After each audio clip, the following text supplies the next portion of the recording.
Once again, good evening, dear students. In this particular video segment, we are going to discuss hydrides of p block element. In this first slide, we are going to discuss some general things which are generally asked about hydrides. In the second slide, we are going to discuss all the general trends followed by the hydrides of respective groups. So first hydride की यदि हम बात करें कि what are hydrides, so hydrides are binary compounds of p block elements with hydrogen.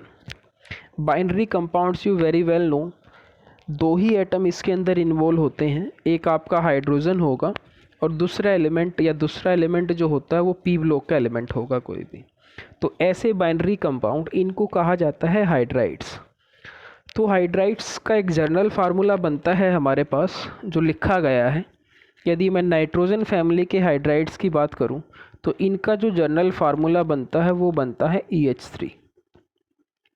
For example 15th group का first member था nitrogen, तो इनके जो हाइड्राइड बनेंगे वो ऐसे बनेंगे बेटा, NH3 PH3 ASH3 SBH3 and BiH3. Similarly 16th group के जो हाइड्राइड हैं H2E, इसका जो फर्स्ट मेंबर था वो वेरी वेल नो ऑक्सीजन होता है. तो H2S H2SC and H2TE. So these are the hydrides of 15th group, 16th group. Now 17th group, इनका जो जनरल फार्मूला होता है वो HX होता है यूजुअली बेटा. बट यहाँ मैंने H इसलिए लिखा है क्योंकि मुझे EH बॉन्ड एनर्जी या बॉन्ड लेंथ को कंपेयर करना है, तो उस वजह से मैंने H ही लिखा हुआ है. ये X हेलोजन होता है और इन्हीं को हम हेलोजन एसिड्स भी कहते हैं, HX. तो यहाँ यदि आप बात करोगे तो HF HCl HBr and HI. So these are the hydrides of respective groups. Now यहाँ कुछ टर्म्स यूज होंगे बेटा हाइड्राइड के केस में, तो उनको हम एक बार डिस्कस कर लेते हैं. First term is your thermal stability. Thermal stability है क्या, किस फैक्टर पे डिपेंड करेगी और क्या इसका ट्रेंड रहेगा रिस्पेक्टिव हाइड्राइड्स के केस में. नॉर्मली क्या होता है कि मान लीजिए हमारे पास कोई सब्सटेंस है और हम इस सब्सटेंस को हीट करना शुरू कर दें, तो एक पर्टिकुलर टेम्परेचर के बाद होगा क्या कि ये सब्सटेंस जो है वो डिकम्पोज कर जाएगा, इसकी डिकम्पोजिशन हो जाएगी बेटा. तो कोई भी सब्सटेंस कितना ज़्यादा टेम्परेचर बियर कर सकता है बिफोर डिकम्पोजिशन, वो उसकी थर्मल स्टेबिलिटी होता है. Thermal means heat, stability very well known what is meaning of stability. For example let us suppose we have two compounds A and B, और मान लीजिए A जो है वो 100 डिग्री सेल्सियस पर डिकम्पोज करता है, ये मान लीजिए 200 डिग्री सेल्सियस पर डिकम्पोज करता है. तो हम ये कहेंगे कि दिस B एलिमेंट या B substance is thermally more stable as compare to A. So I hope it is clear to you what is thermal stability. कोई भी कंपाउंड कितना ज़्यादा टेम्परेचर बियर कर सकता है बिफोर डिकम्पोजिशन. जब भी आप किसी चीज़ को हीट करते हो एक पर्टिकुलर टेम्परेचर के बाद वो डिकम्पोज करेगा ही करेगा. अब ये जो थर्मल स्टेबिलिटी है ये डिपेंड करती है बेटा बॉन्ड एनर्जी पे.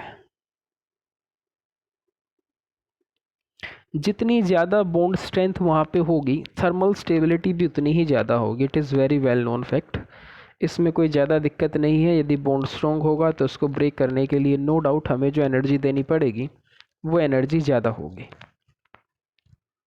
Alright, next reducing character. अब इन हाइड्राइड्स के अंदर एक चीज़ कॉमन है कि बेटा यहाँ हाइड्रोजन होगा. मान लीजिए ये कोई हैवी हाइड्राइड था तो वहाँ EH का बॉन्ड रहेगा नो डाउट. अब यदि ये हाइड्रोजन हम हटा दें यहाँ से तो ये हाइड्रोजन जब हटेगा तो इसका मतलब ये है कि यहाँ पे removal of hydrogen means oxidation होगा बेटा। और जिनका ऑक्सीडेशन होता है वो किसका काम करते हैं, रिड्यूसिंग एजेंट का या रिड्यूसिंग बिहेवियर वो शो करेंगे। तो जिस हाइड्राइड से हाइड्रोजन सबसे आसानी से बाहर जाएगा या जहाँ ये हाइड्रोजन सबसे आसानी से टूट जाएगा मीन्स वहाँ रिड्यूसिंग करेक्टर जो होगा वो सबसे ज़्यादा होगा। तो यहाँ पे एक रिलेशन लिखा हुआ है नीचे, ध्यान से देखिएगा इसको। Thermal stability and reducing behaviour are inversely proportional to each other. यदि आप इन दोनों चीज़ों को कोरिलेट करोगे थोड़ा सा तो ये आपको समझ आ जाएगा कि यदि बॉन्डिंग स्ट्रॉन्ग होगी तो वहाँ से हाइड्रोजन को तोड़ना जो है हमारे लिए मुश्किल होगा। और जब हाइड्रोजन वहाँ से टूटेगा नहीं तो इसका मतलब ये है कि वहाँ ऑक्सीडेशन भी नहीं होगा, और ऑक्सीडेशन यदि होगा तो लेट होगा, और लेट ऑक्सीडेशन होने का मतलब ये है कि वो पुअर रिड्यूसिंग बिहेवियर होगा बेटा उसका। ऑलराइट, वोल्टिलिटी इन्वर्सली प्रोपोर्शनल होती है बॉइलिंग पॉइंट के। वोल्टिलिटी का मतलब होता है वेपर्स का बनना, वेपर्स फॉर्मेशन। दो तरीके के हमारे पास सब्सटेंसेस होते हैं, सॉल्यूशन में हमने पढ़ा है, वोलेटाइल एंड नॉन वोलेटाइल। तो जिनका बॉइलिंग पॉइंट कम होगा वहाँ वेपर्स ज़्यादा बनेंगी, वो ज़्यादा वोलेटाइल होंगे। और इसकी हमें बहुत ज़्यादा ज़रूरत नहीं है, सिर्फ ऑक्सीजन फैमिली में ये ट्रेंड हमने याद करना है हाइड्राइड के केस में कि ऐसा क्यों होगा। Next is very very important, acidic strength and basic strength. Now acidic strength का मतलब होता है tendency to lose H positive ion. ये आप लोअर क्लासेस से पढ़ते आए हो। तो इन हाइड्राइड के अंदर हाइड्रोजन होता है, और क्योंकि ये सारे के सारे नॉन मेटल के हाइड्राइड्स हैं तो नो डाउट जब इस EH बॉन्ड को आप ब्रेक करोगे तो जो पोलैरिटी यहाँ से प्रोड्यूस होगी वो ऐसी ही पोलैरिटी प्रोड्यूस होगी बेटा। हाइड्रोजन पे प्लस चार्ज आएगा, हेलोजन पे नेगेटिव चार्ज आएगा, तो मीन्स ये एसिडिक करेक्टर शो करेंगे। तो जहाँ जितनी आसानी से ये H पॉजिटिव बाहर निकलेगा वो उतना ही स्ट्रॉन्ग एसिड होगा। फॉर एग्जाम्पल मान लीजिए हमारे पास HF है, HCl है, HBr है और HI है, और हमें इनकी एसिडिक स्ट्रेंथ कंपेयर करनी है। अब ध्यान से देखो, on moving down the group atomic size increase करेगा बेटा फ्लोरीन से आयोडीन। तो क्योंकि आयोडीन के केस में साइज सबसे बड़ा है तो उस केस में जो हाइड्रोजन और आयोडीन का बॉन्ड बनेगा ये बॉन्ड वीक बनेगा, और वीक बॉन्ड बनेगा तो ये उतनी आसानी से टूटेगा। तो सबसे आसानी से H पॉजिटिव कहाँ से बाहर जाएगा, HI से। तो HI हमारे लिए क्या हो जाएगा, मोस्ट एसिडिक। तो इस चीज़ को हम आगे रिलेट करेंगे, अभी के लिए सिर्फ आप इनको ऑब्जर्व कर लीजिए कि इनका मतलब क्या है। Next is basic strength. Basic strength की यदि मैं बात करूं, ये हम ऑर्गेनिक में भी करेंगे आगे चल के, बट अभी के लिए आप इसका याद रखिएगा। जितने भी हाइड्राइड आप यहाँ पढ़ोगे, हर हाइड्राइड में जो सेंट्रल एटम होगा उसके पास यहाँ लोन पेयर्स होंगे बेटा। जैसे मान लीजिए NH3 की यदि मैं बात करता हूँ, इस पे भी लोन पेयर है। वाटर की बात करोगे यहाँ भी लोन पेयर है। HF की बात करोगे यहाँ भी लोन पेयर है। तो कोई भी एटम अपना लोन पेयर डोनेट करने की कितनी टेंडेंसी रखता है वो उसकी बेसिक स्ट्रेंथ होती है। तो यदि वहाँ पे लोन पेयर डोनेट करने की टेंडेंसी ज़्यादा है तो वो ज़्यादा बेसिक होगा, कम है तो कम बेसिक होगा। नाउ इसी टेंडेंसी को हम एक्सप्लेन करते हैं in terms of electron density. इस चीज़ का मतलब समझिएगा, 11th में हमने इसको डिस्कस किया था ऑर्गेनिक में, यदि आपको ध्यान है तो। डेंसिटी का मतलब होता है मास पर यूनिट वॉल्यूम, बट यहाँ पे यदि हम इलेक्ट्रॉन डेंसिटी की बात करते हैं तो यूजुअली इसका मतलब होता है बेटा चार्ज या इलेक्ट्रॉन बाय वॉल्यूम। किसी वॉल्यूम में कितने इलेक्ट्रॉन या कितना चार्ज वहाँ प्रेजेंट है वो चार्ज डेंसिटी या इलेक्ट्रॉन डेंसिटी होता है। तो हम एक सिंपल सा एग्जांपल लेते हैं। मान लीजिए हमारे पास NH3 है और एक है मान लीजिए PH3। अब दोनों केसेस में एक एक लोन पेयर है, एक नाइट्रोजन पे है, एक फॉस्फोरस पे है। लेकिन यदि मैं इलेक्ट्रॉन डेंसिटी की बात करूं कि किस एटम पे इलेक्ट्रॉन डेंसिटी ज़्यादा है, ध्यान से सुनिएगा इस चीज़ को। नाइट्रोजन का साइज़ मान लीजिए इतना है बेटा, 1 मिनट के लिए सिर्फ समझाने के लिए मैं लिख रहा हूँ इसको। तो फॉस्फोरस का जो साइज़ होगा वो इससे बड़ा होगा। तो इसका मतलब ये है कि इस साइज़ में यहाँ 2 इलेक्ट्रॉन है या एक लोन पेयर है, और सेम बात ये है कि यहाँ भी एक लोन पेयर है या 2 इलेक्ट्रॉन है। तो इलेक्ट्रॉन या charge present in a particular volume यदि आप ध्यान से देखोगे तो वो आपको मिलेगा नाइट्रोजन या अमोनिया के केस में जो इलेक्ट्रॉन डेंसिटी है वो ज़्यादा मिलेगी एज़ कम्पेयर टू फॉस्फीन या PH3। इस PH3 को फॉस्फीन कहा जाता है, याद रखिएगा, फॉस्फीन। तो this is about basic strength बेटा। इलेक्ट्रॉन डेंसिटी हम कंपेयर करेंगे और डाउन द ग्रुप जाने पे साइज़ बढ़ेगा तो इलेक्ट्रॉन डेंसिटी जो है वो डिक्रीज़ करेगी। These are some general trends.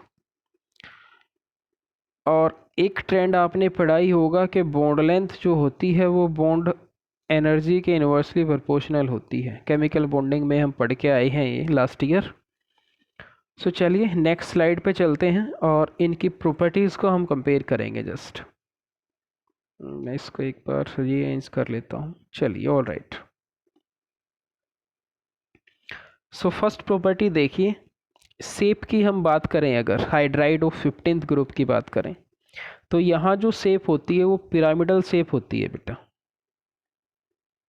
3 bond pair है, सेंट्रल एटम के पास एक लोन पेयर है, वेस्पर यूज़ करोगे तो शेप आएगी पिरामिडल। सिमिलरली 16th ग्रुप में यदि आप चलोगे, 2 bond pair 2 lone pair, shape हो जाएगी एंगुलर या बेंट।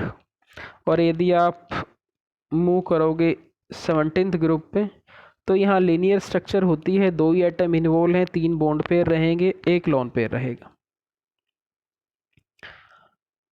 शेप से यदि हम बॉन्ड एंगल कंपेयर करें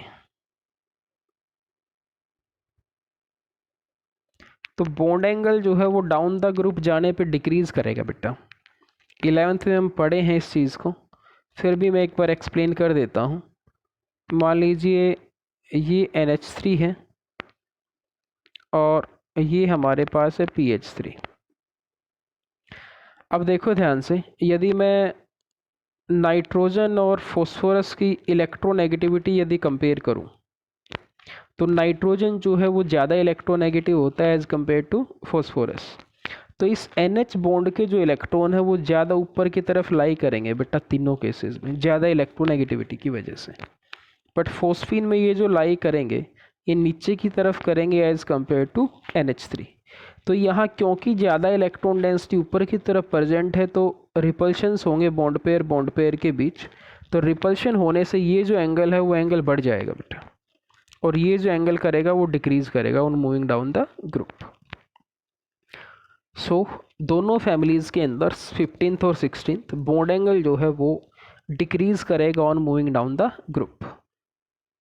ऑलराइट, नेक्स्ट प्रॉपर्टी देखिए, EH bond length and reducing behaviour. Reducing behaviour को मैं एक्सप्लेन कर चुका हूँ पीछे, क्या था ये। EH बॉन्ड लेंथ की यदि आप बात करोगे तो no doubt on moving down the group central atom का साइज बढ़ रहा है तो बॉन्ड लेंथ भी उसी अकॉर्डिंग बढ़ेगी। तो BiH3 में बॉन्ड लेंथ सबसे ज़्यादा आएगी, followed by PH3, ASH3, SbH3, BiH3। Same case water इसमें फॉलो होगा और सिमिलर बिहेवियर जो है वो आपका 17th ग्रुप में भी फॉलो होगा। Now reducing behavior means tendency to undergo oxidation, और ऑक्सीडेशन की हमने यहाँ डिफाइन किया था रिमूवल ऑफ हाइड्रोजन। तो हाइड्रोजन सबसे आसानी से कहाँ से बाहर जाएगा, जहाँ पे बॉन्ड लेंथ सबसे बड़ी होगी, means BiH3, H2Te and Hi। ठीक है, याद रखिएगा आप इस चीज़ को। Next EH bond energy, thermal stability and bond angle. इन सभी की एक जैसी वेरिएशन आती है जो यहाँ लिखी हुई है। NH3 सबसे ज़्यादा बॉन्ड एनर्जी रखेगा, और क्योंकि यहाँ बॉन्ड एनर्जी ज़्यादा है तो उस बॉन्ड को डिकम्पोज कराने के लिए हमें टेम्परेचर भी ज़्यादा देना पड़ेगा, इसी वजह से इनकी थर्मल स्टेबिलिटी भी ज़्यादा होगी। तो ये सारी चीज़ें मैं फर्स्ट स्लाइड पे एक्सप्लेन कर चुका हूँ, आप सिर्फ ऑर्डर्स को ध्यान से देख लीजिए कि ये ऑर्डर कैसे लिखे गए हैं। नेक्स्ट, हेलोजेंस में सेम ऑर्डर होता है डाइपोल मोमेंट का। डाइपोल मोमेंट भी हम पढ़ के आए हैं केमिकल बॉन्डिंग में। डाइपोल मोमेंट हमें बताता है कि किसी कोवलेंट बॉन्ड के अंदर परसेंटेज आयनिक कैरेक्टर कितना होता है, that is tell by dipole moment. और डाइपोल मोमेंट डिपेंड करता है इलेक्ट्रोनेगेटिविटी डिफरेंस के। तो HF क्योंकि फ्लोरीन मोस्ट इलेक्ट्रोनेगेटिव एलिमेंट है, तो यहाँ इलेक्ट्रोनेगेटिविटी डिफरेंस सबसे ज़्यादा होगा, इस वजह से जो डाइपोल मोमेंट है वो भी इसका सबसे ज़्यादा होगा। मैं इस चीज़ को मेंशन कर देता हूँ, डाइपोल मोमेंट जो होता है that is directly proportional to electronegativity difference. चलिए जी, next, melting point, boiling point. यहाँ थोड़ी सी दिक्कत होती है बेटा, एक्सपेरिमेंटल फैक्ट हैं ये। अब इनकी यदि हम बात करें, ओवरऑल डिपेंडेंसी इनकी भी दो ही चीज़ों पे रहेगी यहाँ। एक वंडरवाल फोर्सेस हैं जिनकी हम बात ऑलरेडी कर चुके हैं, जो साइज़ या मोलिकुलर मास के डायरेक्टली प्रोपोर्शनल होंगे। और दूसरा यहाँ फैक्टर ऑपरेट करता है, वो करता है हाइड्रोजन बॉन्डिंग, क्योंकि अमोनिया, वाटर और HF तीनों ही हाइड्रोजन बॉन्ड बनाते हैं। सो मेल्टिंग पॉइंट की यदि बात की जाए, सबसे पहले हम उनको कर लेते हैं जहाँ पे कोई ज़्यादा दिक्कत हमें नहीं करनी आएगी। ये देखिए आप 16th ग्रुप देखो एक बार, इसके अंदर रेगुलर ट्रेंड है बेटा, वाटर का ज़्यादा है मेल्टिंग बॉइलिंग पॉइंट, और उसके बाद जो है H2TE, H2SC और H2S। तो वाटर का जो ज़्यादा आया है ये आया है H बॉन्ड की वजह से, हाइड्रोजन बॉन्डिंग की वजह से, और बाकी जो ट्रेंड आया है वो आया है वंडरवाल फोर्सेस की वजह से। नाउ अब ये जो ट्रेंड आया है, चलिए यदि मैं इस 15th ग्रुप की अगर बात करूं, तो सबसे ज़्यादा जो मेल्टिंग पॉइंट है वो आया है NH3 का, no doubt, again due to hydrogen bonding. Then BiH3, SbH3, ASH3 and PH3। बाकी जो ट्रेंड है वो रेगुलर है, NH3 का मेल्टिंग पॉइंट सबसे ज़्यादा है। बट यदि हम बॉइलिंग पॉइंट की बात करें, तो बॉइलिंग पॉइंट में जो NH3 है, हाइड्रोजन बॉन्ड होने की वजह से भी ये पहुंच जाता है 3rd नंबर पे। BiH3 सबसे ज़्यादा है due to van der Waals forces, SbH3 का भी ज़्यादा है due to van der Waals forces, but NH3 में हाइड्रोजन बॉन्डिंग होते हुए ये 3rd पोजीशन पे आ जाता है। इस चीज़ को हमने एक्सप्लेन करना है कि ऐसा क्यों हुआ है। और मेल्टिंग पॉइंट के केस में जो हाइड्रोजन बॉन्डिंग है वो इतनी डोमिनेटिंग है कि NH3 जो है वो 1st पोजीशन पे है। इसका रीज़न सुनिए ध्यान से क्या होता है। NH3 की यदि हम हाइड्रोजन बॉन्डिंग की बात करते हैं बेटा, H बॉन्डिंग की, तो ऐसा पाया गया है कि NH3 में जो हाइड्रोजन बॉन्डिंग होती है सॉलिड फॉर्म में, वो बहुत ज़्यादा स्ट्रॉन्ग होती है as compare to liquid and gases. और इसी वजह से यदि हम इनके मेल्टिंग पॉइंट की बात करते हैं, मीन्स सॉलिड फॉर्म को मेल्ट कराने की जब बात आती है, तो NH3 में हाइड्रोजन बॉन्डिंग स्ट्रॉन्ग होने की वजह से ये 1st पोजीशन पे है, ध्यान से देखो। लेकिन यदि आप बात करते हो बॉइलिंग पॉइंट की, तो लिक्विड और गैस में क्योंकि हाइड्रोजन बॉन्डिंग उतनी स्ट्रॉन्ग नहीं होती है, तो उसी वजह से ये जो है वो 3rd पोजीशन पे आ जाता है। This is very important trend बेटा, ध्यान रखिएगा इसको। अगेन पूछा नहीं जाता है, मैं फिर बता देता हूँ इस चीज़ को, बट ये ट्रेंड यदि आपको पूछना कभी आ जाए तो याद रखिएगा इसको कि अमोनिया में जो हाइड्रोजन बॉन्डिंग होती है वो सॉलिड स्टेट में बहुत ज़्यादा होती है as compare to liquid and gaseous state. Similar type of variation is observed in case of group 17 element. Melting point को यदि हम चेक करें, HI डोमिनेट कर जाता है अवर हाइड्रोजन बॉन्डिंग, HF, फिर HBr और फिर HCl, और बॉइलिंग पॉइंट में जो है HO डोमिनेट कर जाता है HI को। रीज़न यहाँ भी हाइड्रोजन बॉन्डिंग और वंडरवाल फोर्सेस दो ही फैक्टर हैं। तो मेल्टिंग पॉइंट में ऐसा होता है कि HI में जो वंडरवाल फोर्सेस हैं वो डोमिनेट कर हाइड्रोजन बॉन्डिंग को, और बॉइलिंग पॉइंट में जो हाइड्रोजन बॉन्डिंग है वो डोमिनेट करती है वंडरवाल फोर्सेस को। Last trend is your volatility. Volatility सिर्फ आपने 16th ग्रुप में याद रखनी है, और वोल्टेलिटी का हमने एक रिलेशन लिखा था कि जो वोल्टेलिटी होती है that is inversely proportional to boiling point. So greater the boiling point lesser will be the volatility. Now 16th group boiling point का जो ट्रेंड है वो ट्रेंड है बेटा ये, H2S का बॉइलिंग पॉइंट सबसे कम होता है तो इसकी वोल्टेलिटी सबसे ज़्यादा है, फिर H2SC, H2T and H2O। So this is all about hydrides of these p block elements and their properties। In hydrides में एक बात कॉमन होती है बेटा कि जो जनरल से क्वेश्चन कई बार पूछे जाते हैं, वाटर, अमोनिया एंड HF, यदि मैं इन तीनों की बात करूं,